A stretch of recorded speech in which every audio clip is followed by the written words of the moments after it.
this is Amy Allen from the Dead Files, and you're listening to the Alternate Route Podcast.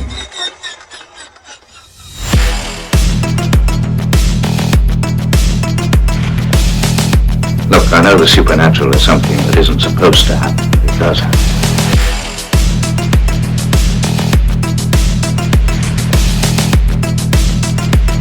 A ghostly apparition in the dark of night.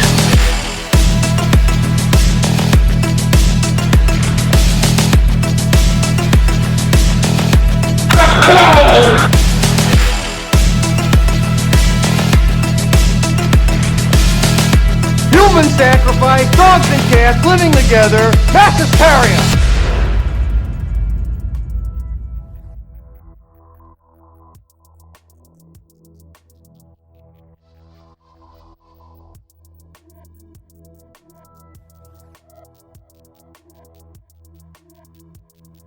Hey there, ponderers of the paranormal. You have found the Paranormally Zone, your place for all things paranormal, unexplained, odd, and mysterious, and of course, all of the good times in between. My name is Patrick Koffenberg. I am responsible for these shenanigans, and I am joined, as always, by my co-host with the ghosts, the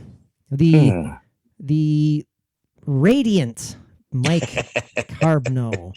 The radiant Mike Carbno. I don't know why that. I think it's because you're glowing almost with the way the lighting is, and your black shirt is really making your face look a lot brighter. Yeah.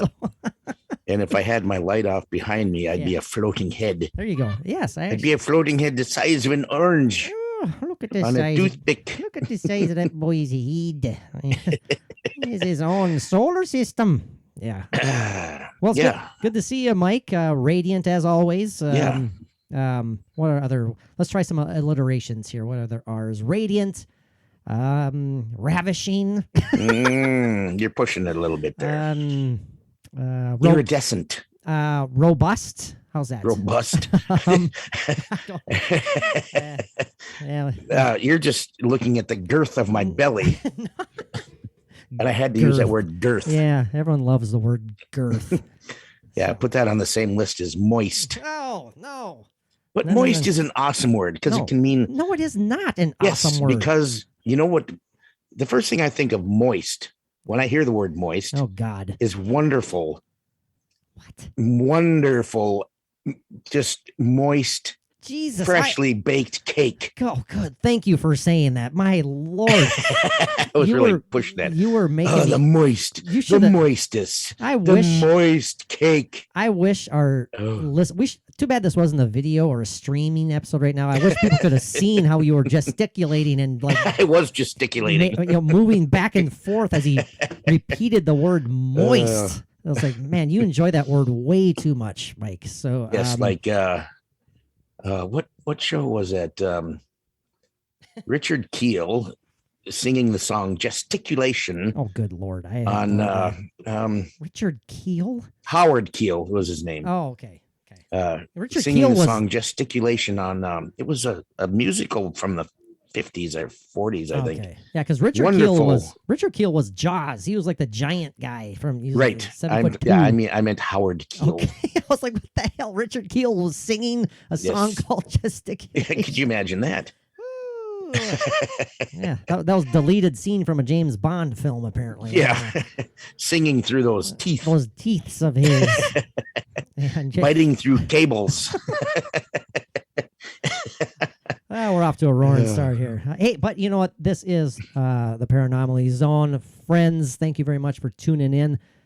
If this is your first time tuning in and you happen to be a listener of a podcast called the Alternate Route Podcast that has somehow disappeared from your podcast feed, well, happy day you found us because we're the same guys just under a different banners / name / whatever the hell you want to call it. Moniker, there you go. Slightly different format, essentially the same. If you are discovering us for the first time, help spread the word. Tell people about the Paranormally Zone. Things are looking good. Things are looking up, Mike, since we've rebranded the podcast. So let's keep it going. Let's keep it going with some cool paranormal. Pardon. We got a good one, though. We've got a good one. This is one that I know Mike has hinted at strongly before in the past. I have. I hate saying the infamous. No. I don't like using that term. The first reported, you could say that. Well, definitely the one that really kind of took off and went into into the mainstream. Yeah, it was actually the first reported alien abduction. Well, okay, but there's that made it big. That's what I'm saying. The stream, yes, that's what I'm saying. That made it to the to the public consciousness. Yes, and it definitely it became a sensation. I mean, books are written about it. Movie made about it. Of course, we're talking about the Barney and Betty Hill. Well, let's just say it, alien abduction story. It's still controversial to this day. It's a story that has been covered up and down, sideways and forwards and backwards numerous times, but you know what? We haven't done it yet. So we're looking forward to it. I highly recommend the movie. Estelle Parsons played Betty, and the one and only James Earl Jones played Barney, and he was absolutely fabulous in that. Like, he is in everything, but you will see some very awesome James Earl Jones in that movie. And it really lays out what happened, and I think they follow along pretty well of what everything that was, allegedly happened. So, and well worth watching. I wanted the alien abduction. I think it's something like that. I want to get this out there right now. I have not seen the movie, but Mike has. I have seen clips. I saw it when I was a child. Yeah. I've seen clips of it, but that's it. So I won't be able to share any opinions or info regarding the movie, unfortunately. But it is definitely a very well-known story in the alien community. The alien community, the community of those interested in the ufology alien. There you community. Go, ufology community. Those interested. Ufological. Those interested in the something alien, I guess, phenomenon. The alien abduction phenomenon, the alien visitation phenomenon. This is perhaps the best known story. We kind of dove into the Travis Walton experience a few episodes ago. Well, not kind of. We did another fascinating story. Yes, for our one last take segment, which we still would love to have Travis on the show. Yep, I'm reaching out. He does do a podcast. I've heard him recently. And segueing though, I did briefly mention the one last take segment from a few podcasts ago, talking about Travis Walton and the Travis Walton experience. Tonight's one last take is another good one.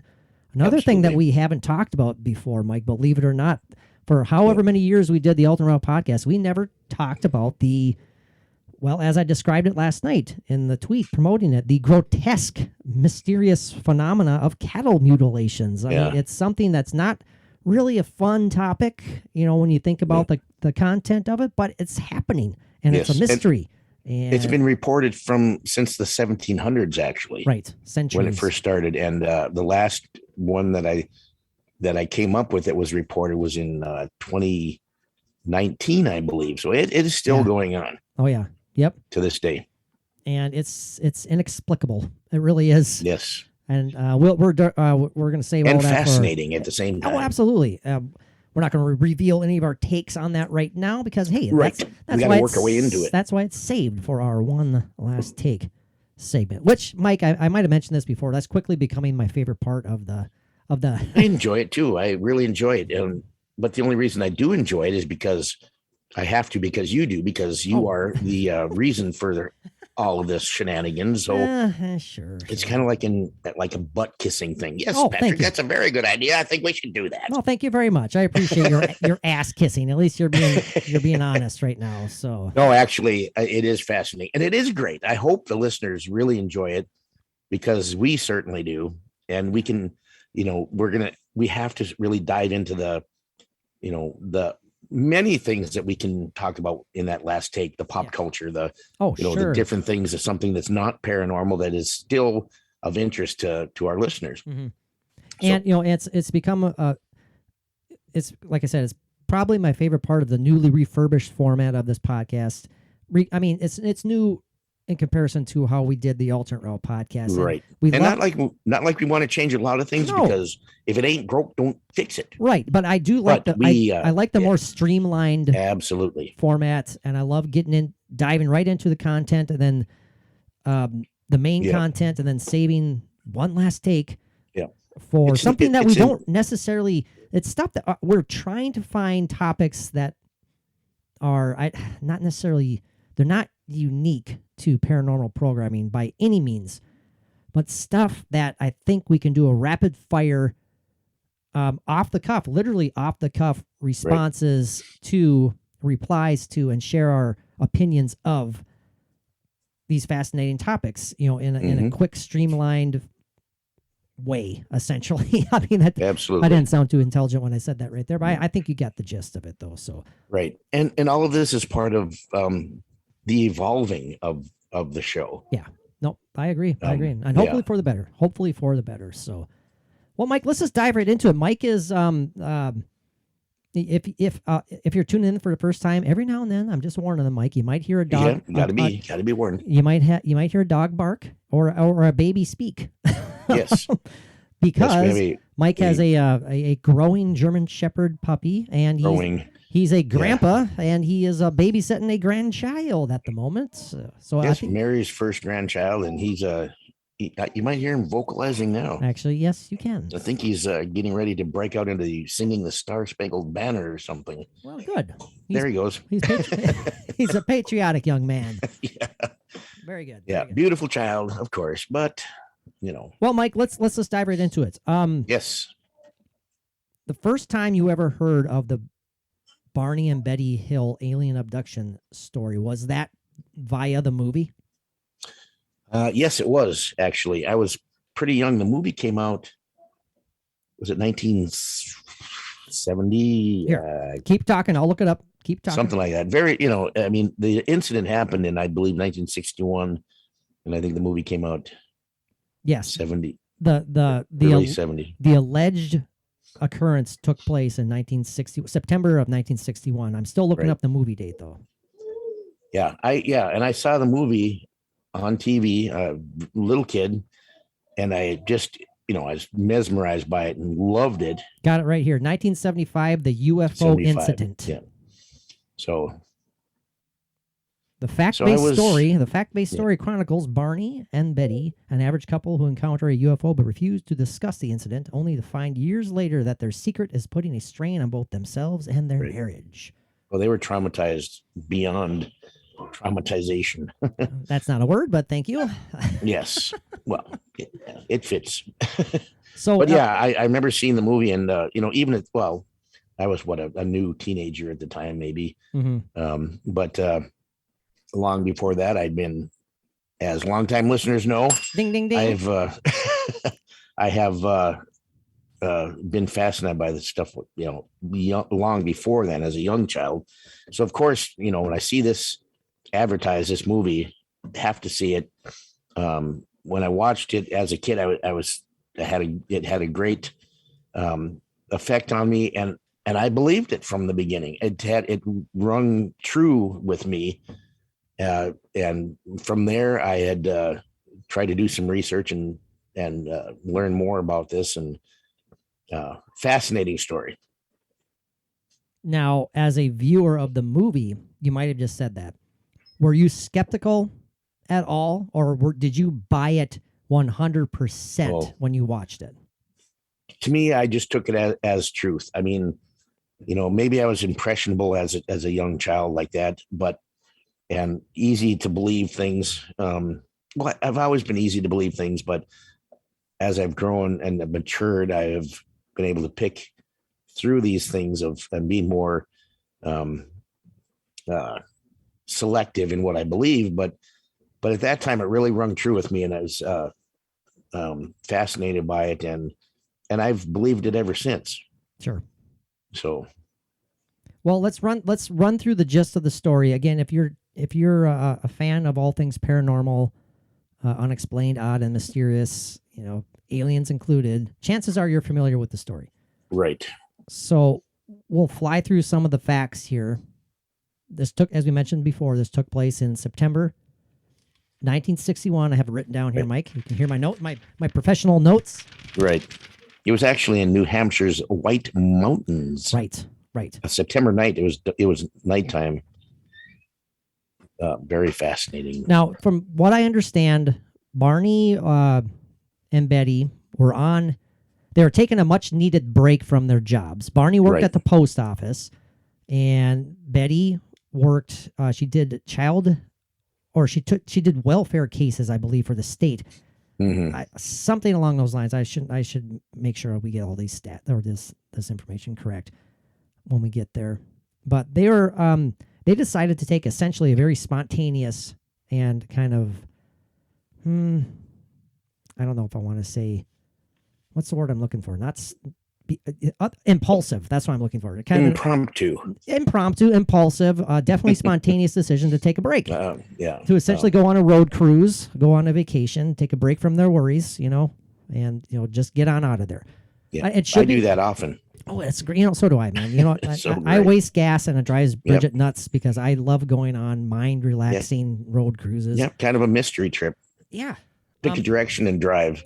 And it should be noted, this was, as everyone probably knows who are listening to this podcast anyways, Betty and Barney were a biracial couple, which may come into play later on when it comes to some of the non-believers in this story. They're living a very racially segregated time. Barney was actually black and Betty a white lady. Yes. Not exactly a common thing in 1961. Yes, at that time. Now, as Mike mentioned, this took place in a country road in New Hampshire's White Mountains. Now, they've been driving for miles and miles and miles. I believe this might have been on their last night of their trip. I think they're on their way back home. They were on their way home, yeah. And they hadn't seen a car for miles. So it's like on this dark road by themselves, probably creepy to begin with. That's always creepy. It is. Yeah. And again, that a lot of skeptics will argue about that. Well, these people were obviously sleep deprived and they are imagining all this stuff. But we'll dive into that when we get there. Now, they lived in Portsmouth. Right. Portsmouth. How do you pronounce that, Mike, by the way? Portsmouth or Portsmouth? I don't know. I do. Okay. All right. If you're from Portsmouth, it might be Portsmouth. Sure. Who knows what? Portsmouth, maybe. Who knows? But, again, we're trying to fly through some of the details as fast as we can here before we get to our takes on it. Now, when they did finally arrive home, they started noticing a few odd things about themselves. Well, and even physically, they didn't feel right as far as they said they felt dirty. Yeah. And their watches stopped working, and Barney's shoes were strangely scuffed. Betty's dress was torn. And there was 2 hours of missing time. 2 hours. Exactly. That they could not figure out. Now that, again, Mike, that's another thing that's terrifying to me. Right. I have never experienced anything remotely like that. The only thing I can is vaguely similar, but not really, and we've all experienced this. Perhaps we've all experienced this. Like when you're going on a long road cruise and you're going on a stretch of road that, for safety reasons, hopefully it's a long straight stretch of road. Yeah. I've personally had the experience where all of a sudden I feel like I'm snapping out of it. And I'm like, holy crap, I have not been paying attention to what I've been doing on the road. I've just been, and by no fault of my own, but it's just, I don't know, do you just start daydreaming or whatever? But it's literally, you feel like you just missed the last 10 miles of the road. Exactly. That's happened to me too.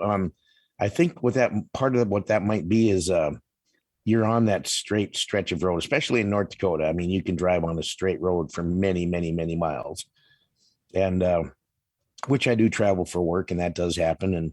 And you're looking straight ahead, and you're also seeing the side of the road passing by. Sure. You see that you see that movement, and if you're daydreaming or thinking whatever or not thinking, I think you can actually get a little bit hypnotized by that. I was hoping you were gonna say that, because I was right. It's like hypnotic, just the concept. It's very hypnotic. It's like in a snowstorm, and you've seen this. Oh gosh, I'm sure. Yes. When you're driving and those big flakes of snow are hitting the windshield, coming right at your face. Yep. That is a tough one to. It looks not like you're be hypnotized by. It looks like you're going into light speed in the Star Wars movies. Yeah, absolutely, and that's an amazing thing. that's pretty tough sometimes. I mean, I have done that at nighttime with the headlights shining on that snow that's just coming right at your windshield, big flakes of snow, and you definitely feel it. You lose time. Now let's again, when we get into our opinions on this after we run through the facts here, keep that in mind about Right. they've been driving for a while. They're tired. I believe they had stopped at like a diner to to down some coffee to try and wake up for the last few hours of their road trip home. Right. And this was after they had drank their coffee and they're heading back, and it's something to keep in mind. I'm not saying that I believe in some of these skeptics' arguments. It's something to keep in mind, and we'll talk about that when we get there. Now, Betty and Barney were significantly bothered by this incident in more ways than one, both mentally and physically. I think Barney got sick. He developed an ulcer. Right. Well, and he passed away not that long after this. A few years. 68 or 69, I believe. Fairly young man. But they were both mentally drained and stressed out by this because who wouldn't be? I mean, it's terrifying, it's creepy. If it's legit and you're missing 2 hours of your life, I don't really want to imagine what that felt like. Right. Well, 2 hours of, not knowing what could have happened, what you went through, what was there, what did you experience that you don't know? And then especially when they did get home, and there were those physical things that were there, the ripped dress and the shoes that were so scuffed because of whatever. And like you said, again, let's emphasize that they said they just felt dirty. Dirty. Yes. And this is another thing that I remember when I was researching this, somewhere along the line over the years, I think I had even read where, was it Betty or Barney? I'm not sure. Now, this is strange, but even their underwear was put on backwards on one of them. Wow. Now that's intriguing. Very intriguing. Yeah. And these are details, if legit, that you can't ignore, obviously. I mean, right. that's their watch is stopping. I mean, the watch is stopping. Both of them. How does that happen? Yep. So yeah, very intriguing. But eventually they decided that they needed. They basically sought help. They wanted to psychiatrists. Yes. They sought out. Long story short, they ended up going under hypnotherapy sessions to, I guess, as best as they could, clear their minds, figure out what had happened to them, just to give them some sense of peace. That's my opinion. I'm assuming that's exactly what they were doing. Right. Some closure to something. That's a good way to get on with their lives. Now, this is where it starts getting crazy, and this is where the story essentially begins. Because under hypnotherapy, the couple both revealed that they had been abducted. Right. Through hypnosis, yeah. By what they described as gray beings with large eyes. Now, where have we heard that before, Mike? Everywhere. Over and over and over again, and still, yes. And they said that they had been led by these gray beings into a metallic disc that Betty described as wider than their house was long. Now, that's a pretty massive, quite a large, metallic disc. Yeah, and before they came to this, when they were on this drive, I believe there was well, maybe it came out in the hypnosis, but there was a white light that was behind them that was following them. Yes, it was kind of going in. They could see it dashing above and below the trees, behind mountain skylines. Right. And so they knew something was there. They knew it was there. Betty actually exclaimed, what is that? What is, and Barney was trying his best, I guess, as far as I know from what I've learned, to remain calm until it was basically impossible to do so, because it came to the point where they felt like this whatever it was, this disc, this rotating, shiny, metallic-looking disc was like less than 100 feet above them in the sky. Barney decided to pull over and check it out. I mean, would you have done that, Mike? Would you have got out? Absolutely. Sincerely, you would have? Oh, hell yeah. Okay. Me? Well, I guess so. But yeah, I with mean, my phone with the camera on. yeah, that's true. That's true. And, the way that I know that Barney had a gun in his car, a handgun that he decided to put in his pocket before he got out of the car to go. I think that's shown in the movie as well. Yeah. Oh, okay. Now, I'm just thinking of how we should do this. Should we just run down the exact incident as they recorded it, or as they reported it, I should say? Yeah, let's do that. But first off, it should be noted that this incident, after they reported it, did actually spark an investigation, an inquiry from the Air Force. Right. As part, Project Blue Book. There you go, Mike. The FBI was involved as well. And of course, after a while, the FBI says they debunked it. I'm doing air quotes with debunking it, and we'll say why they did. Yeah. Sure. Project Blue Book just kind of poo-pooed it away. So, as described in author John Fuller's book, 1966 book, The Interrupted Journey. As I mentioned I got to write that down and see if I can find that. Yeah, The Interrupted Journey. As I described earlier, their road trip was totally spontaneous and a break from their jobs. Barney worked in the post office, driving over 60 miles a day, and Betty worked in a state child welfare, handling state child welfare cases. The little free time that they did have for the biracial couple, I am reading this now, was devoted to their church and activities related to the civil rights movement. After 16 months of marriage, Betty and Barney saw this trip through Montreal and Niagara Falls as their delayed honeymoon. Again, the last night of their trip, on the way home, they noticed this light following them, Mike. Light in the sky. Barney, now, he wasn't what described as an avid plane watcher, and he was a former World War II vet. Right. Correct. He was, when they first noticed this sky, this light in the sky, he wasn't in any hurry. He didn't have any reason to worry, and he was trying to calm down Betty, who was a little more hesitant about it. And he tried to reassure her that it was just a satellite. Kind of freaked out a bit. Yeah. And he tried to reassure her that it was just a satellite. It's like, ooh. Okay. Barney, what's that in the sky? I don't think it's a satellite. Now the light followed the car, and it seemed to steer down the road, curving down the road. Didn't matter. The light would still follow them, and it zigged and zagged back and forth behind the moon, behind trees and mountain ridges, only to continuously reappear. And it seemed to sometimes move toward them in a game of cat and mouse. They both came to the conclusion that it had to be an illusion of some sort. So they kept on going. But eventually, it's a temperature inversion. As I mentioned earlier, eventually the curiosity just overcame them, and Barney pulled over and decided to take a look for himself after Betty had saw the white light spinning directly above them in the air. And she tells Barney, this is a quote, "Barney, if you think that's a satellite or a star, you're being completely ridiculous." Yeah.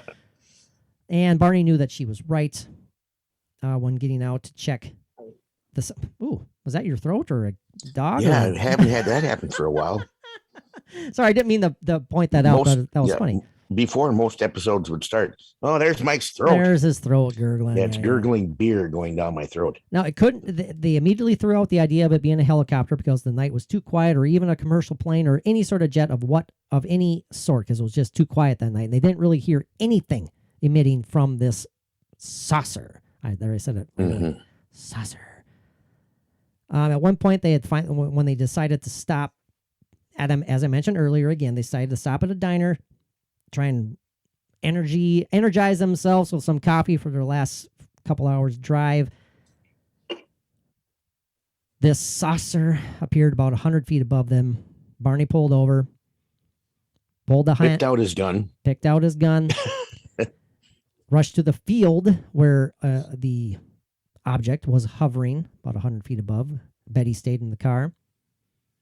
What he saw was as big as a jet, but round and flat, as you will hear later when we share some of their hypnotherapy sessions, he described it as a pancake. Mm-hmm. My God, what is this thing? He recalled thinking this cannot be real. Now, this is interesting. He also claims to have seen, while in the air, this saucer in the air, behind windows, rows of windows, gray, uniformed beings that appeared to look directly at him. He then tried to lift his hand to his pistol, but somehow could not. A voice told him to told him to not put down his binoculars. Barney had a thought. He said, "Oh my God, we're about to be captured." Yelling hysterically, he ran back to the car and barreled down the road as Betty tracked the craft, craning her head outside the car window. Without explanation, loud rhythmic beeps sounded from the car's trunk, and the couple instantly felt drowsy and lost consciousness. I had never heard, or is this the only tale, or at least the only well-known tale, because I'm not familiar with any other one, Mike, where an alleged abductee claims to have seen the beings peering out from the saucer through windows at them before they were picked up? I don't know about abductions, but I have read of ships that have been close, and it could have been abduction as well with it. But yes, there have been reports of saucers being seen with little tiny men peering out. Now, Mike, you said earlier, when I asked you, would you run out and look at this? And you say, hell yeah, me. Now, I'll ask you the same thing. How would you react if you saw little green men staring at you? I'd be ecstatic. Okay, you're being serious too. I know, Mike. I think some listeners are probably wondering if he's joking right now. I think you're being serious. I'm being serious. I'd probably be scared shitless. Sure. Okay. Thank you. Thank you for at least admitting that. I would. I mean, there would be a lot going through my mind. But I mean, this has been my entire life of reading about these things and knowing about these things. And like when I saw that triangle of orange glowing lights whipping through the sky, you should have seen how excited I got then. I know. I've heard this. I almost peed myself, and I was happy and smiling. And I mean, he peed himself in a good way.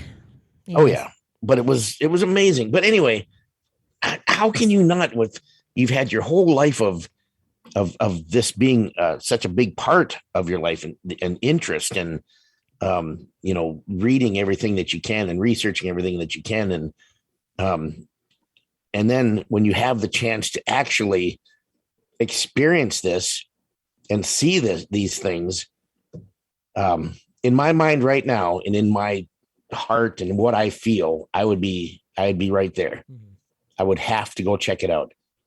And I believe you. But when if it actually came to that, how would I react? Hopefully the way I feel I would, and then all of a sudden Travis Walton might come into my mind, and I might get shot by something coming out of there into my chest, and if I started thinking about that, then I'd probably react a little different, but might have a few second thoughts. Yeah. But how can you not? How could I not? Now, what if, what happened to the hills happened to you, whereas 2 hours later, they wake up essentially 35 miles down the road from where this had occurred with no recollection of how the hell they got there. Yeah. Would you still be happy and excited at that point? I would be, it would push me into a different way of feeling it or thinking about it. But, if it was at a point where in my life where, I had already been researching this for so many years and believing in all this stuff, a lot of things would have went through my mind of what did happen. I would have an idea of what happened because of research I've done and what I've heard and learned, which might freak me out a little bit. I would kind of, kind of wiggle in my seat a little bit and see if my butt hurt. You know, I would look for different markings on my body, like they did, things like that. Barney and Betty Hill both did that when they, Right. you know, when things started to settle down and they were trying to make sense of what happened to them that night. They started noticing odd things, Right. you know, and they felt an odd presence for, you know, in their body almost. You know, they just, something felt off. This went on for weeks and months. Betty actually became she became an avid reader of all things UFO, essentially. Right. And Well, she needed to know. She needed to learn. know. And I am going to read this because I don't remember the exact title of it. You know, and at this time, you know, this is before the knowledge of these things came out, but they could have had an implant that Right. that nobody would have known about. There was no previous knowledge of these things happening, you know, and that could explain something about what they felt, and, you know, like Sure, of course. something there, something's monitoring him, something's keeping track of him. Betty started to check out books from her library, discovered the civilian UFO group, NICAP, National Investigations Committee on Aerial Phenomena, and she reported the sighting to the Air Force because she was simply worried about radiation, Right. which is interesting. In coming years, Betty. Interesting that she would come to that thought. Yeah. And as we mentioned earlier, they both started suffering, you know, some mental and physical ailments. Betty started suffering from nightmares, disturbing dreams, and Barney developed an ulcer and severe anxiety. So they, it got to the point that we mentioned earlier where they met up with Benjamin Simon, a psychiatrist and neurologist who specialized in hypnosis, which was just becoming a mainstream technique at the time. Now, over a course of months of weekly sessions, Simon helped the couple piece together what they think had happened. Quickly stated, a vessel of some sort had landed on the Hill's car, putting them to sleep, and that's explaining the loud rhythmic beeping that they thought they had heard coming from the trunk of their car. Right. After this vessel landed on the cars, after they fell asleep, gray beings walked them up a long ramp and into the spacecraft. Once inside, the couple was separated, and they both were taken into an examination room that had curved walls and a large light hanging from the ceiling. Each was asked to climb up on a metal table. I am reading this verbatim now from this one article. I want to get this right. The table was actually so short that Barney's legs hung over the side. Now, during the examinations, the beings removed Betty and Barney's clothes, plucked strands of their hair, took clippings of their nails, and scraped their skin. Each sample was placed on a clear material not unlike a glass slide. This is where it gets a little creepy and eerie. Needles connected to long wires probed their arms, heads, legs, and spines. Ugh. One large needle, around 4 to 6 inches long, was inserted into Betty's belly. This pregnancy test left her twisting in pain. Throughout the examination, a being Barney and Betty both referred to as the leader simply watched from the side. Again, eerie, creepy. He was making sure everything was done right. They were student aliens that were doing these procedures. Oh my gosh. And he was grading them. They were on a student class trip. Yeah, that's right. And then you know what pisses me off is that the head alien didn't come to Betty and Barney Hill and ask them, is it okay if these are student alien abductors and they would like to do things with you as I observe them and grade them. I overlook and observe them, yes. They both need practice. They're both C- students and they need help. So thank you for being our guinea pigs. They're in remedial class, and I hope you don't mind that, but you know, they might leave some scars and there might be a little pain. Might be a little pain, yes. It might be inserted with something incorrect. That's not what we meant. It's just simply a tracking device. We didn't mean to put in that mind-altering device. Sorry about that. Now, I'm sorry if they use a speculum on your anus, but that's just the way it works. Yeah, that's simply that's simply by choice. It's up to them.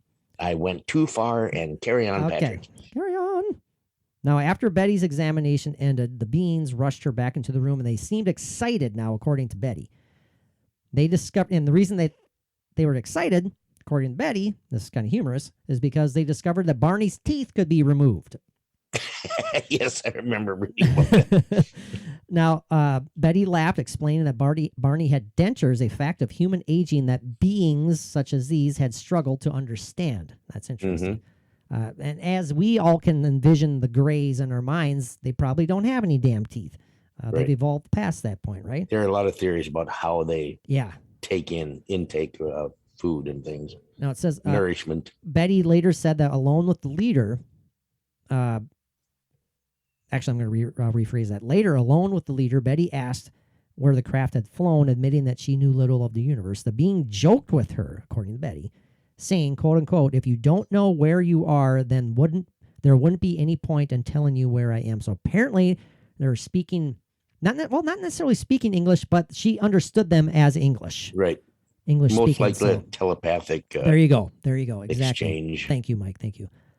And again, under hypnosis, Betty actually drew a star map that she says she saw on the ship, which was accurate. Now which was proven to be accurate. That's really interesting. That's very, very interesting because if this was faked, she's a very well learned student. Exactly. Of the sky.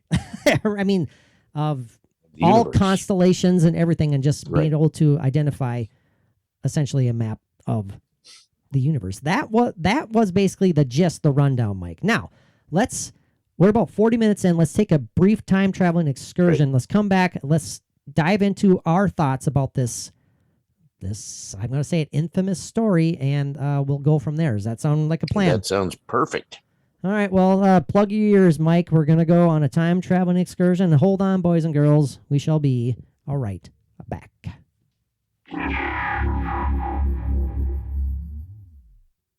Okay, we have returned after yet another successful time traveling excursion. Okay, Mike, it's time for us to dive into our takes, our opinions on the Betty and Barney Hill alien abduction story. Now, we're going to do that quickly, but I did want to share a couple of tweets that were sent to us by listeners when I sent out the notification that we're settling into to record.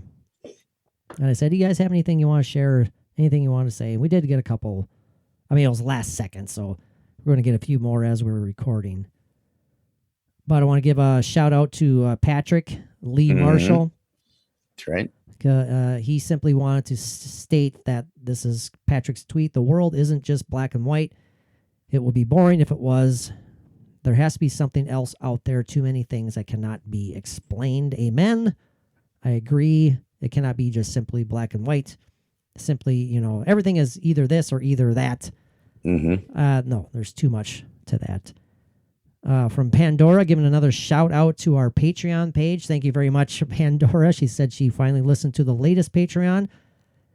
And without giving away what the latest Patreon was about, it's a pretty cool paranormal experience that Mike had. I love that. And we're going to have what she said. We're going to have a follow-up on our next Patreon because Mike had another experience just yesterday related to the one that we talked about. Pandora writes, just listen to the latest Patreon episode. I'm wondering if she, referring to someone Mike's talking about in the story, saw Odin. This blows me away. Mike. She says, what a great experience. Get on this Patreon, people. Get on this Patreon, people. Okay. Hashtag paranormal, hashtag psychic, hashtag unexplained. Thank you so much. Oh, Pandora, I need to address this a little bit. The thought of without giving it away, right? No, I'm just talking about the thought of Odin behind me. See, I have very Norwegian Scandinavian heritage background. I am extremely and I'm very proud of that. And I am a great believer. I'm a great researcher, I should say, in the Norse gods, and Odin is like, he is the all-knowing god of Norse mythology, father of Thor, and Loki, and the thought of Odin being behind me, that is something I'm going to think about, because that would be like, that's pretty cool, a huge thing for me. And I appreciate you saying that, Pandora. And I would like to know if there is something that made you feel that or think that, or if it was, maybe I'd mentioned my, North or Norwegian heritage.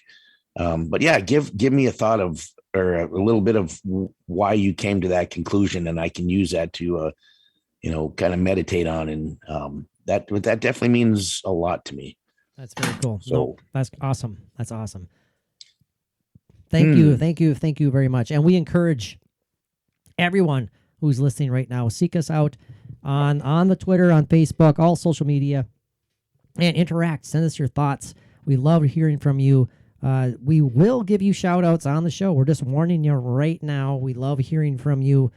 Can't emphasize that enough. We want to hear your feedback, good and bad. Everything. And we love to hear your thoughts on all of our topics. So that's just a little tidbit right there, a little taste of what we're all about there with our listener interaction. So, Mike, well, without any further ado, it's safe for me to say that you believe 100% Barney and Betty Hill and what they claim happened to them. Am I safe in assuming that? Ever since I heard about it, and I, seen the movie and started researching into it as even a young kid, I have believed it. I do believe in the sincerity of it, and the ongoing story and controversy over it. Still to this day, it's I just find it, very believable. I mean, especially when you think of, okay, this is the first real reported incident of this. How is there something that they could have read about or seen beforehand that made them think, okay, let's make up this story about these gray aliens that have these big eyes. People didn't know about that thing back then. Mm-hmm. Where would they come up with this? Skeptics will say that, skeptics who don't believe Betty and Barney in the first place, but they will use their story in the same way to strengthen their skepticism by saying that, well, all of the following UFO accounts are so eerily similar to what Barney and Betty described, because they're all in on the same hoax, essentially. I mean, they're not all in on it, but they're following the same idea, the same pattern, the same descriptions, because they're just following the first faked story, Whereas proponents will say, well, you're going to just be describing the same beings because they're all experiencing the same phenomena from the same beings. Right. So how else would they describe that? But again, that's the skeptical point of view. It's more, okay. People are either going to call Betty and Barney liars. They're going to call them, they're going to describe them as simply having a very, very detailed and imaginative mind. They have great imaginations. They're fantasists. That's a word I read earlier. They're fantasists. They live in a world of fantasy, essentially. But something like that would have came out during all of this, like, their personalities would have been learned during all of this investigation and psychiatric hypnosis and everything that they went through. And that never came out as a possibility. The doctor never said that these people are subject to fantasy or making things up. They all that would have came out. Even people who, let's make this very clear, even those who don't believe they were abducted by aliens, they believe what Barney and Betty say, in the sense that Betty and Barney believe what they are telling people. Right. You know what I mean by that, right. Mike? They're saying these are honest people. They are not lying, But what they are telling did not happen. What Right. they are telling is something. I mean, it could be false memories. Sure. Mike. It could be sleep deprivation. And it could all be of that does happen. hallucinations. It could be sleep paralysis, and of any a form of any number of sleep paralysis. Yeah. Phenomena. But how does that explain the physical things that happen? They would have had to done that to themselves They would have. I mean, and who's to say that to prove their story. Well, who's to say that? And Mike, I'm just playing devil's advocate. I am Absolutely, not, we have to. We have to. I'm not saying I'm siding with this. I'm not siding with this version of the story. Exactly. But who's to say that they were sleep deprived? They, for whatever reason, they pulled over. They were in a state of half awake, half sleepwalking, maybe. Right. In a very creepy place to begin Very with, that creepy could put things into place. their head. And you can get very disoriented. They could lose their way. They're out in wooded areas in the dark. Sleep deprivation can cause everything from hallucinations to death, for crying out loud. Absolutely.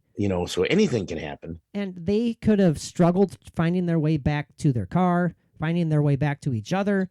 They could have fallen. They could have scraped up their shoe. She could have torn her dress. They could have been wandering through swampy, mud holes for all we know. Right. Any number of things. Attacked by beavers and raccoons. Right. I mean, who knows? Alien beavers and tattoos. I just said tattoons. What the hell's a tattoon? Tatooine. That's where they were on Tatooine. There you go. There you go. I think I'm suffering from sleep deprivation right now. Hoofda. There was a tauntaun attack. There you. I was thinking of tauntauns and Tatooine. So tauntoons. There you go. Yeah, Tatooine. Anyway. So again, that's they could absolutely have been disoriented, Mike, like I said, and done it to themselves. The thing is that anything is possible. It is. Paranormal or otherwise. And, in any number of recollections that you hear from alleged abductees, I will have to admit that this was rare from what I have, kind of searched out on my own from all programs I've watched, things I've read, articles I've read, books I've read. It's not exactly a common occurrence to be joking back and forth with your alleged alien abductor. Oh, absolutely. They're usually very matter of fact and, well, not even matter of fact, but very clinical and scientific and terrifying. Right. And this is the fact that they were, kind of giggling back and forth, or she got a sense that they were excited because they found humor in his false teeth. And, telepathically speaking to her, like, well, if you don't know where you are, then hey, ring crack, this guy's got teeth that come out. Name. What was his name? Ringcrat? Ring crack. Oh, ring crack. Well, I got to think of some kind of a alien type name. They aren't going to be called John or or Stefan. In your opinion, Mike, and there's no right or wrong in this, does that add legitimacy to it, or does that delegitimize it for you? I don't think it delegitimizes it, because maybe at that time, and there are different species of aliens, and even different species of gray aliens. Some could be more sensitive to human emotion and something to make them the humans more comfortable, more at ease, more at ease, and having a more of a human-like conversation. And this abduction, from what we've learned from their examinations, it doesn't sound like the very obtrusive probing went on by any means, Mike, that we've become accustomed to. It didn't seem like she was, and I don't mean to be vulgar, she wasn't like examined vaginally. He wasn't. Well, examined. She was checked for pregnancy with a sharp needle in her abdomen. But that was just through her stomach. Right. Well, very invasive and very painful. Very invasive and very painful. But you've heard any number of different descriptions of what these alleged abductees have gone through, and theirs seem to be, and trust me, I'm not making light of this, because I'm sure it was terrifying and horrible, but comparatively speaking to some you've heard, they got off easy. Right. I mean, and I'm not making light of it by any means. No, absolutely. But it was, they did get off eeasy, but still a very profound effect on them, because watching the movie, and I it does follow along pretty well from what I remember, the actual story. And they were so traumatized. And Barney. And I want to emphasize that, Mike. I'm sorry. I apologize for interrupting, but when you do a podcast and you're publicly speaking, you have to really be careful of what you say. I want to emphasize, I am not making light of what they went through, because they absolutely definite you wouldn't do that. They had definite mental and physical trauma. I was just saying, I'm comparatively speaking, it didn't seem right. As, and that is true. That is true. Yeah. I have read stories, documentation or people's personal stories of abduction where they find themselves in a huge ship standing in a long line of abductees in a huge room that is just filled with like gurneys or tables that are filled with people being examined, pieces cut from them, things inserted in them, right, and in horrifying ways. And there's this long line of people waiting for their, to go through the same thing. Mm-hmm. And they are traumatized because they're watching it being done while they're waiting. Absolutely. Oh my God, that gave me the chills. Yeah. There, so many things like that. But so they did get off easier, but still, not experiencing anything like this before or realizing what they're going through, the traumatization alone. But yeah, I would rather have that, hey, joke with me a little bit, show me a map of the solar system or whatever. Mm-hmm. And, but still very traumatized, because in the movie, James Earl Jones portraying Barney. And when he was recounting what he went through, James Earl Jones, the fantastic performance of just, extreme traumatization and crying and weeping and just fear that he was portraying that Barney went through. I just highly recommend that people watch the movie. And the UFO incident, 1975. Actually, yeah, is that what it was? Yes, the UFO incident. Yeah, starring Betty. As Betty, it was Estelle Parsons, which was a wonderful actress, and of course the one and only James Earl Jones as Barney. Now another thing another negative adjective that people, that the non-believers, skeptics, the pseudo-skeptics will throw out there describing Barney and Betty Hill is that they were simply crackpots, Mike. They were simply that's always going to come up. Attention hogs, and they were out of their minds, essentially. Again, Mike, we've repeated this so many times. We talk about what the Albert Ostman alleged Bigfoot abduction on our last episode. Yes, there was books written about this, and I think Betty and Barney Hill contributed to at least one of those books. Sure. And their niece wrote another book years later. Forgive me if I can't pull the name of that book off the top of my head. So, I mean, there might be some financial gain right there, maybe, from making up something. I'm doing air quotes, making up something. Well, I'm sure they made money after the movie, or they had to, or Betty did. Barney was gone by that point, but right. And it's we repeat this question all the time, Mike. What did they truly gain from this, other than being called fantasists, liars, crackpots, any number of negative descriptions? I mean, if they were truly bad people, they wouldn't care what people called them as long as they got a paycheck. Right. That's how it is. But they would have to be just money hungry, and nothing else mattered. But from all accounts and from all reports, people who knew them, people close to them, they were straight as an arrow, upstanding citizens. Still loving married couple, living during a time of civil unrest. We have to emphasize that, Mike. Unfortunately, we have to emphasize it because they were a biracial couple in a time of civil unrest. Oh, huge civil unrest. Why would they bring that up? Well, all that would do is just draw attention to them as personally. Yes. And I'm sure that the attention that they drew to them did have people that came out and, confronted that situation, Yes. which, should mean nothing. Yeah. No. Right. But unfortunately, but there are it did. people that would do that and Yeah. take that into account as making them uncredible. Well, I guess we're on the same page here, Mike.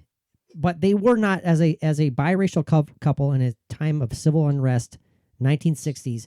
They weren't doing themselves any favors, right, by making up something as crazy and insane as this. Absolutely. So that's where I'm a little iffy about being the skeptic that I am, Mike. It's Right. like All right, I sure. don't. They're really putting their lives, quite literally putting their lives on the line. Oh, by coming out with absolutely, at something that like time. this. So I don't know, Mike. I'd say you're a believer. I am. I have been since I first heard about the story. Man, it's tough for me, and not because I'm trying to play the role No. of the skeptic, and I'm not playing a role. I'm a open-minded skeptic. Well, And that's just and how it you are who you are about all this, and that's Mhm. this is one thing that makes you and I so compatible for this show. I am who I am and what I believe and how I believe, Mhm. and you are the balance on the other side of how you believe and what you believe, and Sure. so it just has to be. So And it goes the other way too, as far a couple of things when it comes to simply demons, Mike, and all that stuff. yeah, Long I'm waking up, long-time though. listeners know that. Ding, ding, ding, ding. Me and my Catholic upbringing, I feel like it's just etched in it's burned into my feeble brain. Well, and that's why I feel the way I do about it. I mean, I was never. Wow, I think what happened there? A dog I just got think Mary abducted. tripped over something. And did you break anything, Mary? Oh. Did you? It's just the gate. I see a big gash and bleeding on your leg. Oh, Are you no. okay? You are such a dreamer. No, she's fine. No cut, no bleeding. Anyway, I did not grow up in a Catholic setting. I grew up in as a young child, grew up in a couple of different religions that never. One of them did focus on that quite a bit because my mother, when I was a young child, she actually had me exercised in one of their church meetings. Oh my! Yeah, that's something we should talk on a Patreon. Patreon. Patreon sometime. Oh, I've never even heard of that one, Mike. I love how you just casually toss that out there. yeah, that was an experience, and I would love to talk about that on the Patreon. But anyway, maybe that has something to do with upbringing and me moving myself out of the religion, the world of religion, period, no matter what religion it is. I have removed myself from that. Maybe that has something to do with why I believe the way I do, with demons compared to what you do. But with learning, with experiencing, with things that we deal with on this show, I am opening up to that. I mean, there are so many things that are possible. Well, Mike, we have to do we have to do more devil's advocate stuff here. Right. We briefly touched on them, but I want to get Mike fired up here because this usually works. We'll talk about the skeptic's point of view here, and we are. It's going to be a fairly long episode, but that's fine because we have a lot to get to yet when it comes to cattle mutilations and all that. But we have takes on that too. Yeah, we need to take a break before that starts. Absolutely, we will. Are you kidding me? Because I'm telling you, now, we really need. Yes, we really need to take a break before that happens. I promise you. Now, according to Professor of Sociology at California's Chapman University, Mr. Christopher Bader, he says that before the Hill story, he was a master at that too. He was master at Bader. Very, very master. Good. Very good, Mike. Bader. Sorry. Hold Levity. on. Yeah, here we go. Mike's just laughing at his own joke. Yeah. So, all right, Mike, stop. Enough of that. I agree. Okay. Now, he's saying that alien encounters before the Hill story, alien encounters generally had been reported as friendly. Because, Mike, as we need to clarify that this was not the first reported alien abduction. It was the first one that gained mainstream publicity. Exactly. Right. Very true. And he says that once the Hills story became better known, abduction accounts started to share certain characteristics, such as the medical examinations, missing time, the descriptions of the aliens themselves, so on and so forth. Now, a Richard McNally, a Harvard psychologist. Now, he's from Harvard, so he has to be right. Okay? He has to be right. Well, there's the first thing that I'm... He says that the Hills story helped pave the way for a new understanding of human experience. This is a quote from Richard McNally, Harvard psychologist. The alien abduction phenomenon, in my opinion, shows how sincere, non-psychotic individuals can develop beliefs about and false memories of incredible experiences that simply never happened. There's a key thing there that you said. What's that? In my opinion. That's his opinion. It is his opinion. I get That's it. But not his... Mike, he's a psychologist at Harvard. So therefore, I don't care if he was the whatever of God's left hand. I'm just saying. Or right hand or he's whatever. He's a psychologist from Harvard. Yeah. So who's to... I mean, we're just dipshits doing a podcast, right? I mean, true. Very true. I'd add a few more words onto that, but I don't want to get too graphic. Okay. But anyway, yes. Yeah. And then just that it says they're experts of all stripes have tried to explain why intelligent, otherwise mentally stable people come forward with such experiences. And they go on to, what we said before, sleep paralysis, hallucinations, yada, yada, yada. And there's one final portion here. Well, I'm just going to skip it because it's all basically saying it's all a product of the mind. And I'll say a view into the brain that we were not aware of that time. So it's a very skeptical ending to that article. So for how many decades has hundreds of people a year going just from, this whatever glitch in their mind? It's impossible. I mean, these things have happened, for how many, like I said, how many decades? Centuries, probably. Absolutely. Before recorded history that we know of. Yep. Not everybody is going to be like, this is just a figment of your imagination, which, a lot of them probably are, but not of course. every one of them, consistent for how many years, how many people have gone through this and experienced the same thing because it is going on. Yep. The same thing with ghost sightings, Mike. Absolutely. Ghost sightings go back to the very beginnings of recorded history, as you said, and it's something that is, regardless of the cause, it's something that is very real.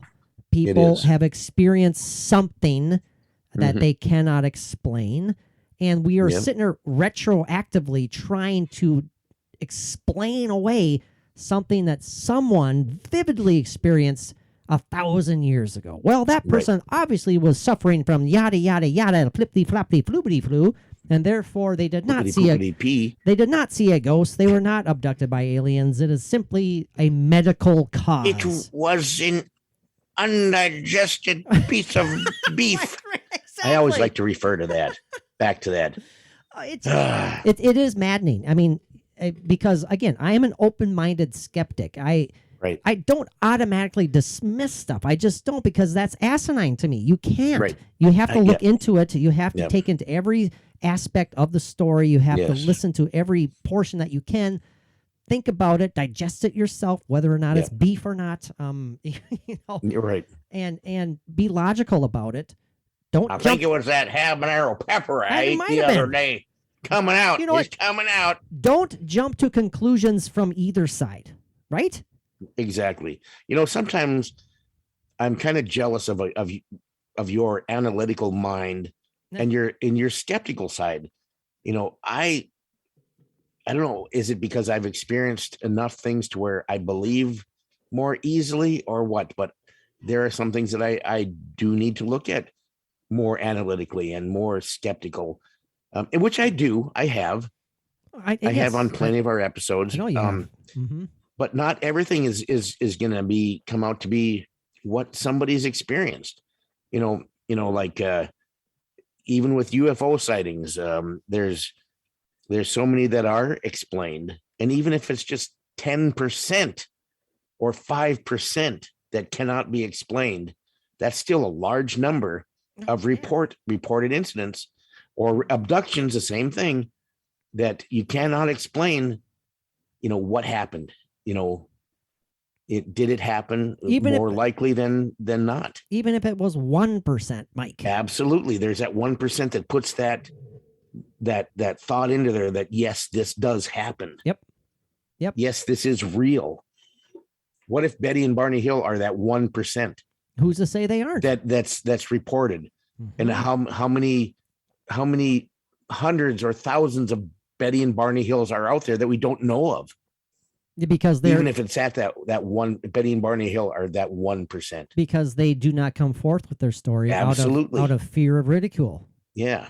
Or they live out in the bayou and they don't have a car to get anywhere or a phone.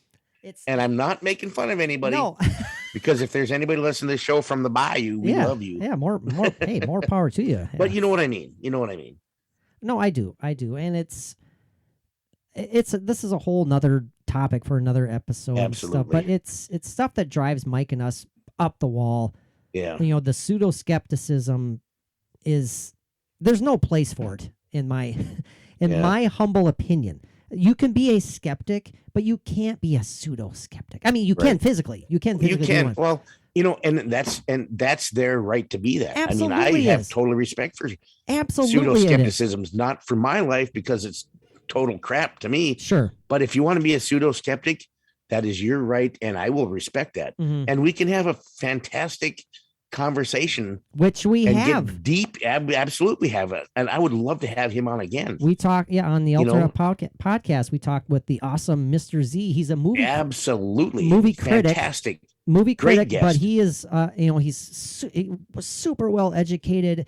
Yeah, and he knows what he's talking about, and he's, and he's very positive, and he didn't put you or I down, Mike. Didn't make us feel like we were idiots for what we believe. Nope. And that's what I respect. Absolutely. But he, he's on that side. I would say he was a pseudo skeptic. I think, and maybe we need them. And let's clarify what let's clarify what pseudo skeptics are quickly. Right. Pseudo skeptics are just those who basically essentially automatically dismiss everything without even bothering to look into anything at all. And if it has anything to do with paranormal, even spirituality or God, and they're atheists and they don't necessarily, believe in what have you, any number of things. It doesn't fit their mold of belief / non-belief. They automatically dismiss it and they don't want to hear anything else because no matter what you say, you're wrong and they're right. Well, and and maybe pseudo skepticism is part of the balance that we have. Maybe it fits in there somewhere. In the middle between, skepticism and belief. Maybe there's a space in there for pseudo skepticism. I don't know, but we just have the respect for people's beliefs or we do, or non-beliefs. Exactly. And and we get fired up and we're passionate. So again, we want to clarify that we're not putting down anyone's point of view by any means. Everyone's point of view, absolutely. Everyone's belief / non-belief is welcome. Absolutely. Welcome here. But we're just going to fire back with our disagreement because we have a right to do that. Just like you have a right to share and have a healthy discussion about it if we can. Absolutely. Now we're getting a little bit off track here, Mike. Yeah, we are. Let's wrap up the Barney and Betty Hill. Fascinating account, Mike. Yeah. I would definitely say I know that you 100% believe. Well, 100%. Yeah, I'm going to go with 100%. I do believe. Okay. From what I have researched, from what I've read, from what I, just my gut feeling. I believe this is an actual occurrence. And Mike's gut feeling goes a long way, and that's the truth. I'm saying that in all sincerity, Mike. You're very empathetic. I feel like you can decipher between truth and non-truth. I do the best I can. Pretty easily. I would like to think that I'm fairly adept at that as well. Absolutely, you are. More than what you realize. And that's why I've told you need to concentrate, meditate, think about this, and put yourself where you really are, with who you are, what you are, and in your mind, connect it all together, and you're going to realize a lot of things. I would say, to wrap this up, my take on this, if I had to put it in a scale of 1 to 10, I'd give it a 7 out of 10, which is pretty high. That's good. That's very good. Simply because from what I've read, they were an upstanding couple, respected couple. Nothing was, they weren't known to be, again, air quotes, crackpots, liars, attention hogs, seekers, anything like any number of things. But most importantly, I hate to emphasize this, but it is important considering the time. They were a biracial couple, and they were putting their feet in the fire, risking their lives, essentially. Absolutely. I totally agree with that. By coming out with such an outlandish lie, air quotes lie, I just don't buy that. That took some major crazy balls to do that if it was indeed fake. That's putting too much attention on a biracial couple in a very, very drastic time of yes, a very divided time. Very divided, yeah. So, well, 7 out of 10 for me. I say that we're both believers, Mike. Yeah, absolutely. Well, we have a lot to dive into. Stick around, boys and girls. We have one last hot take, and that's a hot one. Man, the grotesque phenomenon of cattle mutilations. We're sticking on the UFO alien phenomenon because, as Giorgio Tsoukalos would say, I'm not saying it's aliens, but it's aliens. It was aliens. All right, Mike, let's take another brief time traveling excursion, and we'll dive right into it when we get back. Hold on, boys and girls. All right, we have returned from yet another successful time traveling excursion. Mike, I almost forgot, but I thankfully remembered. We're going to share that clip of the hypnotherapy sessions of Betty and Barney Hill, I should say. So without any further ado, let's play them, Mike. Ready to take a listen? I'm ready. Now, and the only thing that I found, I couldn't find their sessions isolated, so unfortunately there's background noise from the program that this was shared on. So you'll hear like the dramatic music playing and all that. Right. So, and I am not, Mike, let's just listen without commenting. Right. Oh, sure. Because the last time we shared audio, I unfortunately made the mistake of adjusting the audio on my computer so our listeners could hear that better. But then that adversely affected both my audio and your audio, and it made my ears bleed how loud we came across because of I didn't turn it down when we were talking. So okay, so this time no touchy. No touchy. No touchy, nothing. No nothing, Mike. Okay, so let's I'm gonna find the clip. I should have it lined up here. And it's under a clip called Hypnotherapy Used to Uncover Hidden Memories of Alien Abduction, and this will be the Betty and Barney session. Whoops, sorry, and then of course it has to pop up with a damn freaking commercial. Wow, yeah. So I'm gonna mute it. And it's playing right now. 3, 2, 1, and it should be coming up about right now. So I have to find it again now. Damn it! I went back to the beginning. See, we're professionals here. So it's at 2:13, and there it be. Okay, Mike. I'm gonna play it. Ready? Okay, I think I am ready. Okay, here we go. And Barney are taken. And then I pulled over to the side of the road, and I looked toward the sky. It looks like a big pancake. I drive, and Betty is still looking, and she says, Barney, they're still following us. What do they want? I believe this is a flying saucer. I can see It tilted toward me. All right, that's all. Let us wait and see. You gotta get now. Okay, that was just a short clip. That's fairly terrifying because that was Barney, and he was saying how he sees the ship and it's tilted towards him. What is that? And he's speaking to Betty, and then it's basically inaudible after that because he's terrified and he's screaming and he's going, "Oh no, please stop, please no." He's obviously terrified beyond belief, which was portrayed perfectly in the movie by James Earl Jones. I cannot stress that. I need to watch that. I need to watch it. And the doctor was saying, "Okay, it's time to wake up. Time to wake up. You know, we need to move on." Essentially, and Barney was sounded absolutely terrified. So it makes me worse for even saying that they got off. Fairly well. It wasn't easy for them, that's for sure. No, but I encourage you to go. I'm just going to play that little tidbit. I encourage you to go listen to that whole clip. I would share more of it, but the background noise is bothering me. So, go check it out. It's terrifying. I don't like it. I cannot reiterate enough to watch the movie. Okay, Mike, it's time for one last take, okay? Damn it. You know what? I'm going to do the same one last take music I did last time. I forgot to find music for this segment, Mike. You did. So, yeah, it's not like I don't do anything for the podcast ever, right? So, let's see here. I think I played the Did You Know intro, and it's going to blast your ears out, boys and girls. So, plug them if you don't like it. Here we go. It's time for one last take. All right, perfect. And then followed up a little bit by She works hard for the money. Perfect. Well, Mike, cattle mutilations, talk about a phenomenon that could be explained in any number of ways, or it could not be explained in any number of ways.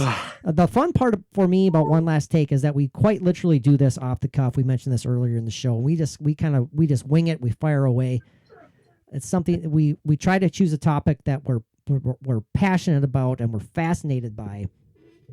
Hopefully, it's entertaining to listen to. Talk about something that's happened for centuries, Mike. Yes. 1700s was the first time it was actually talked about, reported. Yeah. Well, let's just start. Okay. I thought we started already. Oh, we did? Damn it. Okay. Now we're talking. Okay. Let's lay the table here. Let's set the table. Okay. We're talking about obviously it's cattle mutilations. We're talking about cattle, but it hasn't just happened to cattle. It's happened to sheep. It's happened to any number of horses. Horses. Yeah, absolutely. In mass amounts. I mean, these aren't just isolated accounts. These aren't just one cow found this way, one horse found this way, one sheep found this way. I mean, we're talking about a mass amount of bodies that are discovered. And I think I might have even heard that.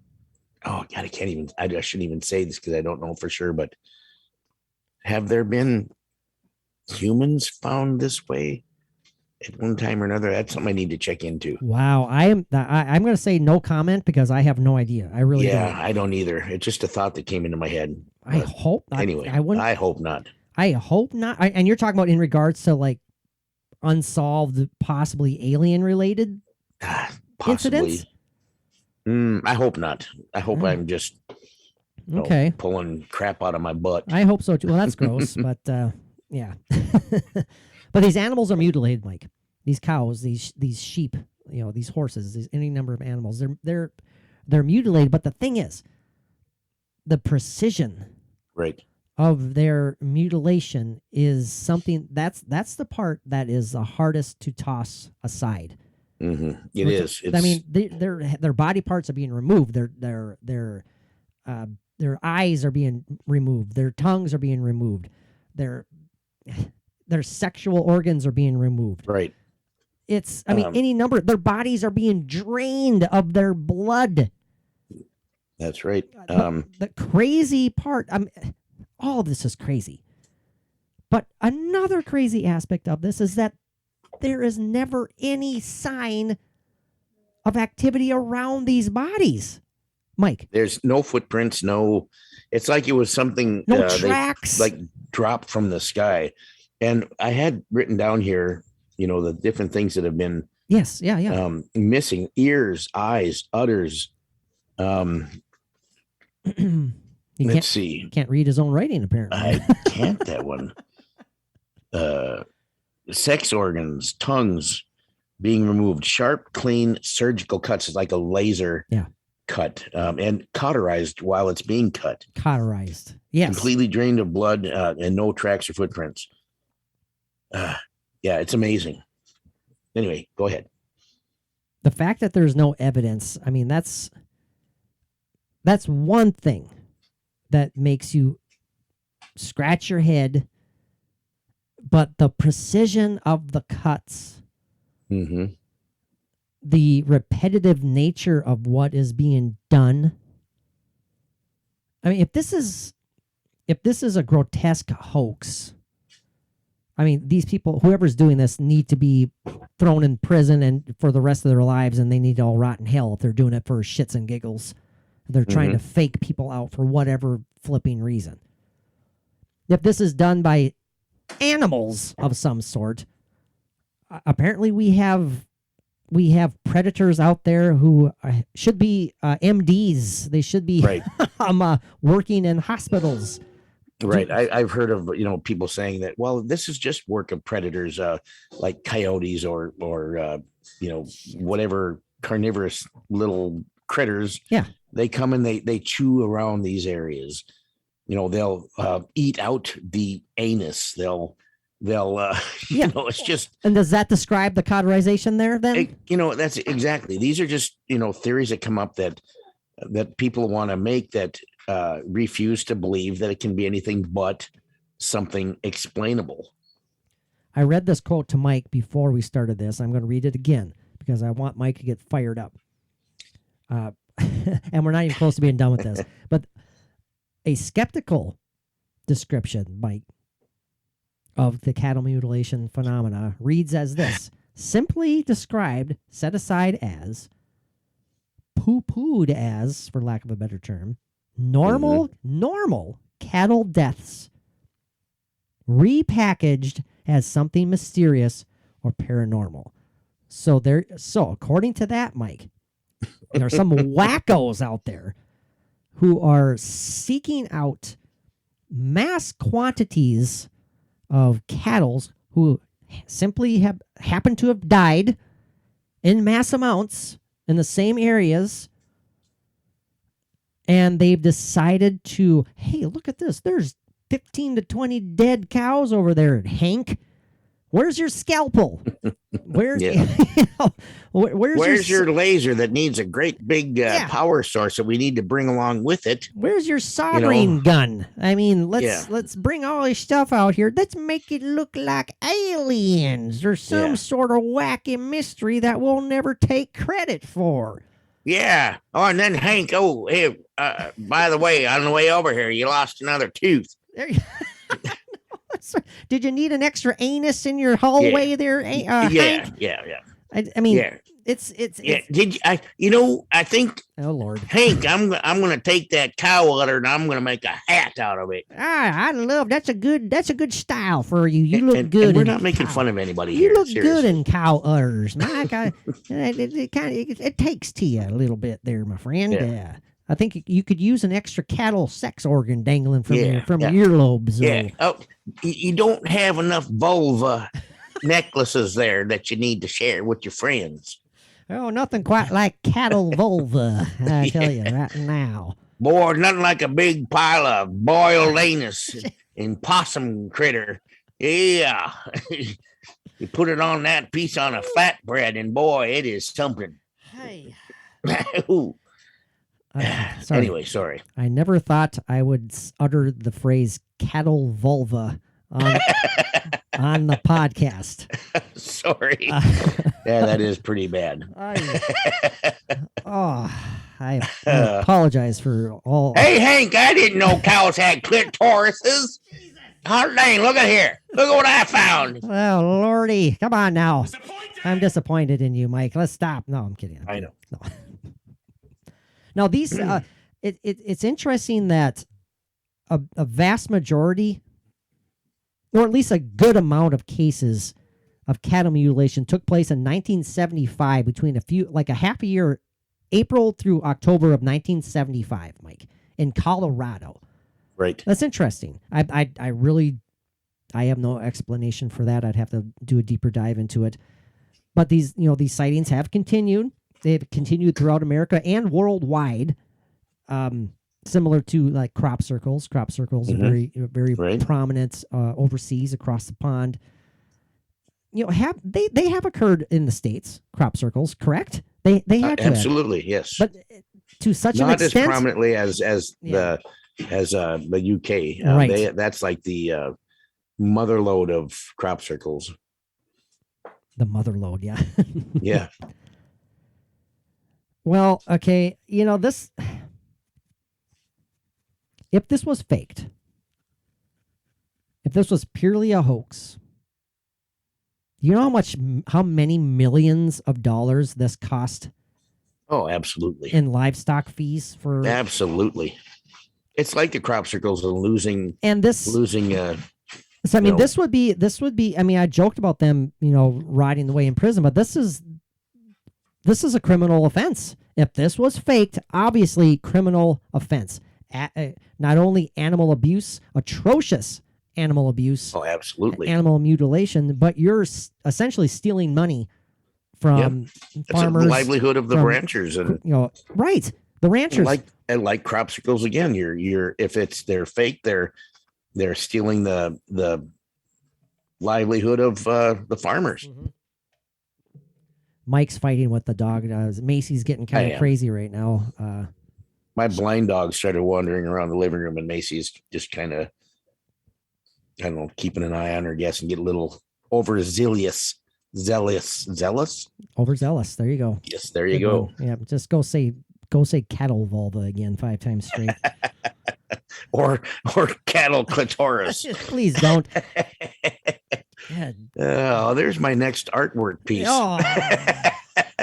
Yucky. Which just 1 second, I need to just flip a little bit. Talking about the Pandora, talking about, was it Odin that was? Yeah.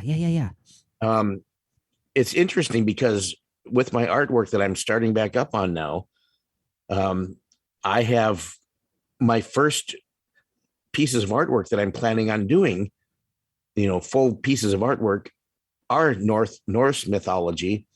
I was planning on doing a drawing of Odin and different pieces like that. So this is crazy. Really something that's amazing to me. That's meant to be, man.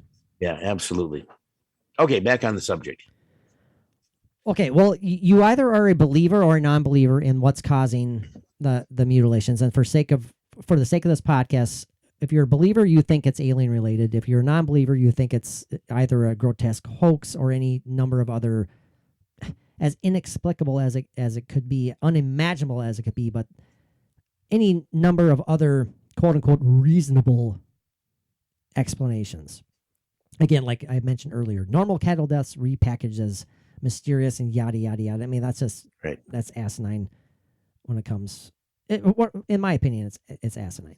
But some law enforcement people, and not necessarily just law enforcement, communities in large, there's a section that believes that these were essentially cult activities, Mike, or like a quasi-religious ritual of some sort.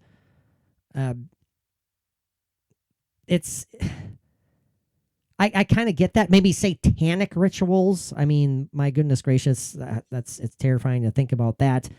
How warped people can be. It's Mike. Are you okay? Do you need me to pause?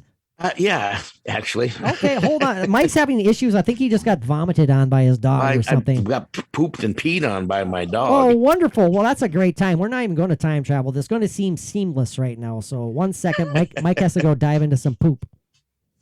All right, I told you it would be seamless. There's like a little second of time in there. Mike got pooped and peed on by his elderly My blind dog. Yeah. So, she finds her way to my feet and lets it go. So Mike was, unfortunately, I don't think he heard what I was saying, so I want to repeat exactly what I just said. Well, maybe not exactly, but some of the theories as to what it might be, Mike. Essentially, right. Several, large communities people believe this, law enforcement believes this, or portions of law enforcement, I should say, that they suggest that these mutilations are due to simply like satanic cults. Right. It's a big theory. Yeah. Quasi-religious rituals. What do you think about those two right there? Bolhoy, as we used to say in the Philippines when I lived there. Say that again? Bolhoy. Bolhoy. Nice. Yeah, means the same as bullshit, but okay, sure. They have to be knowledgeable. They got to have some doctors in there, some surgeons in there to know what they're doing. That's whoa, jeez, that didn't sound good. I mean, like you said though, Mike, that was Macy trying to play with other dogs.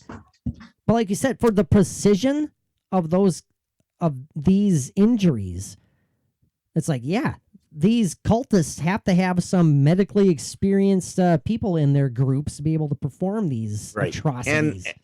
And they take specific parts. Yeah. What are they doing with those parts? And why? Burning him in some, or mixing him in some cauldron for some cantation. Some sort of potion. Incantation. Right. Yes, we will boil these pieces together and we shall drink it and live forever.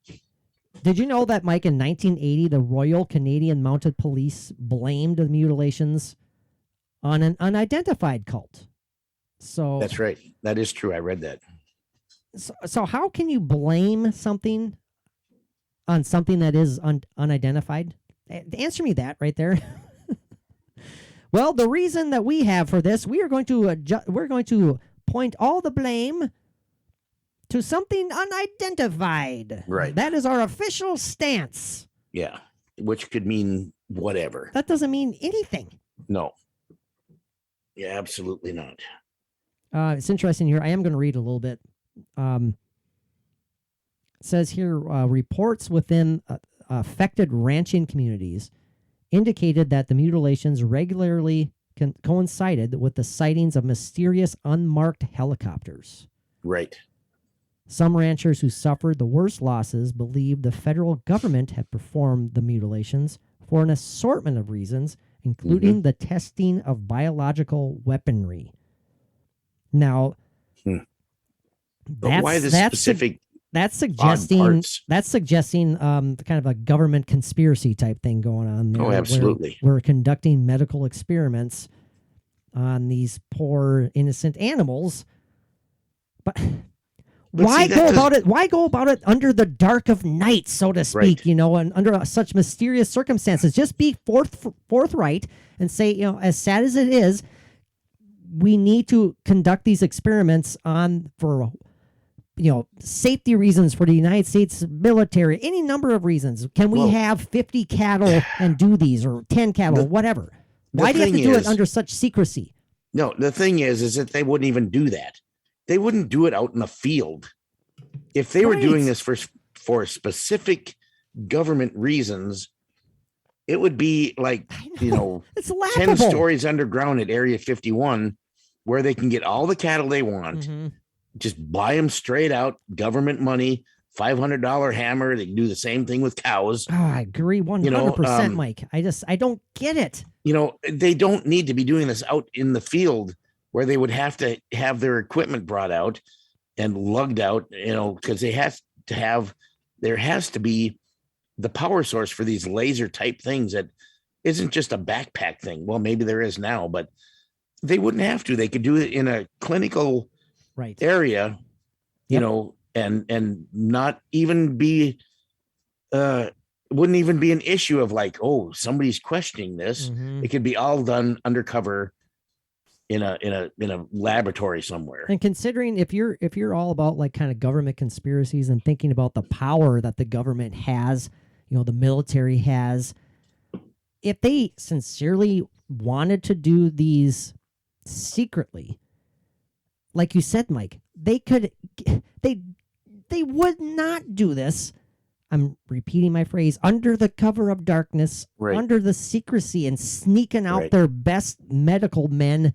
Okay, dudes, go run into the fields, take down these cattle, and perform your experiments as fast as you can, and let's hightail it out of here. Just pick whichever one comes first and do it. No, wouldn't work that way. That's just asinine to me. But now, if it was aliens, and there are reports, personal reports that people have seen cows being brought up into a disc-shaped craft, like beamed up, like it's coming up, and then they do whatever they need to do on the craft, take the pieces that they need for whatever reason they do, and then they drop the cow from a distance. That's why you don't find footprints. That's why you don't have any evidence of anything being around it. Yep. It's because it's dropped from the sky. There is actually something that I read where there was a cow that had been mutilated and had the pieces taken. It was found in a tree. Jesus. So, which would have been dropped from alien aircraft, or spacecraft, possibly, didn't make it to the ground, but got caught up in a tree. Yeah, as far as I know, cows don't have very good verticals. So absolutely, I don't think a cow could have leapt up into that tree. Yeah. Oh, there's a piece of leaf up there. I'm going to go up there, jump. I'm going to climb that tree. I'm going to climb that tree right now with my cloven hooves. Hank, give me a boost. Wait, cows don't have have cloven hooves. No, they don't have cloven hooves. No, I'm thinking of a moose and deer and a sheep. There you go. Yeah. And a goat. This is interesting. This is where it starts getting interesting, Mike. Well, I mean, all of it's fascinating in a deplorable way, in a grotesque way. But this involves Skinwalker Ranch. This is another very much possibility here. Skinwalker Ranch, as listeners more than likely know, is a property in northeastern Utah where supposed numerous paranormal activities have We've talked taken about it place. extensively. We did. We had a special on the Alternate Route podcast, which means, Mike, we need to do it again on the Paranomalies. Let's see here. I lost my place because I am reading this. We have a lot to get to in a short amount of time. Oh, in the subject of the book, The Hunt for the Skinwalker, Science Confronts the Unexplained at a remote ranch in Utah, rancher Terry Sherman lost several heads of cattle to mutilation after buying the 512-acre property in 1996. Those mutilations coincided with several strange encounters, and one, Sherman saw a wolf-like creature 3 times the size of a normal wolf that was impervious to rifle fire. And yet another occurrence, a researcher saw an odd humanoid creature with piercing yellow eyes spying on him from a tree. Others have also claimed cases have happened since on their property since that. Still, others tie the mutilation to possible extraterrestrial visitors, Mike. Okay, before we move on, Mike's fighting with his dog again, if you can't tell. The joys of podcasting live, and I don't feel like editing too much.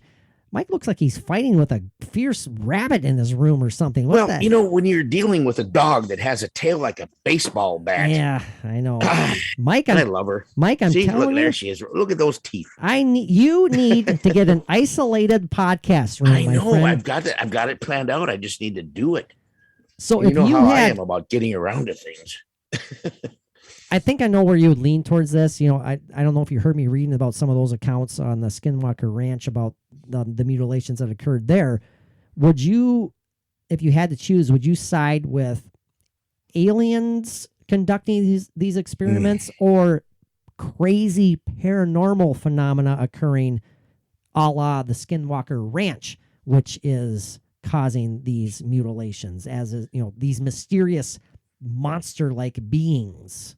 What would you choose? I stick with the alien me too. agenda. Yeah. Now my voice is hoarse from yelling at my dog. I know. Anyway, Well, Mike, we're running short on time here. And we are. So let's, in your opinion, what? Okay, let's just both agree, for argument's sake, that these are alien related. Okay. Mm-hmm. Right. In your opinion, why are aliens doing this? Well, there are theories out there, and it can go pretty deep as far as they need certain parts for genetics, for DNA, for replication of their species, and that's why we have partially why we have human abductions. But they go further, with the cow mutilations, to taking the parts that they do to fix some issues that the aliens have in their reproduction or the continuation of their existence, type of thing. Now, there's also one thing I wanted to throw out there, Mike. We joked about it earlier about, the alien abduction cases being, like they're classes. They're sent out there, here's our practicing alien abductors. Right. In all sincerity, what about that?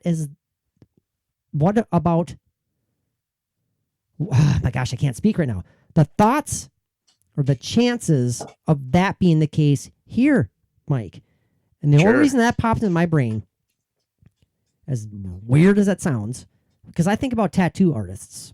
And you know what tattoo artists practice on quite a bit? Pig's ears. Yeah. Oh, absolutely. It's so close to human flesh. Now, let's compare this. Not as tasty when it's barbecued. But so why not the same argument for this? Are they practicing somehow on cattle, bovines, sheep, what have you?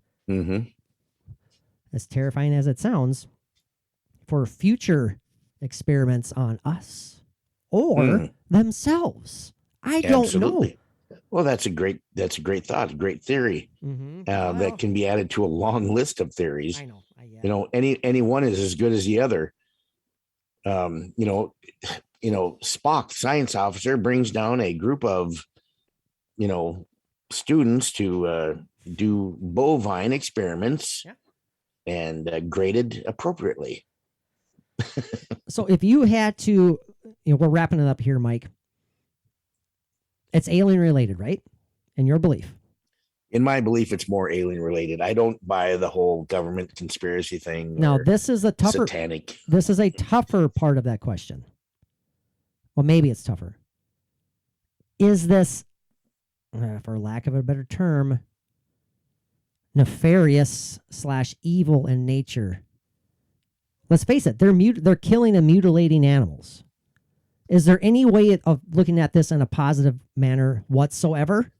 They aren't doing it in a malicious way. They're doing it for scientific reasons. They're doing it for something that they need to do, that they need to have, that they need to, possibly learn, like we talked about.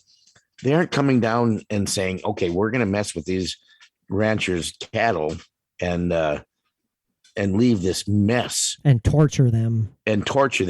And they probably aren't tortured. They are probably, sedated and put euthanized down before they start this stuff. I mean, like aliens, if they're higher beings than we are, they aren't going to be wanting to see things suffer or some people suffer under them, but I know it's such a tough thing, isn't it? It's not an evil thing. They don't think of it as an evil thing. And in research that I have done and reading that I have done, there have been actual humans that have complained. And like when they're laying on the table, an alien table, and they're being experimented on, and they are lucid and awake at the time, they have yelled out to these aliens that you don't have the right to do this to us. And the aliens' response is, we have every right to do this to you. Terrifying. Meaning, from what I understood, from what I was reading, that we kind of belong to them.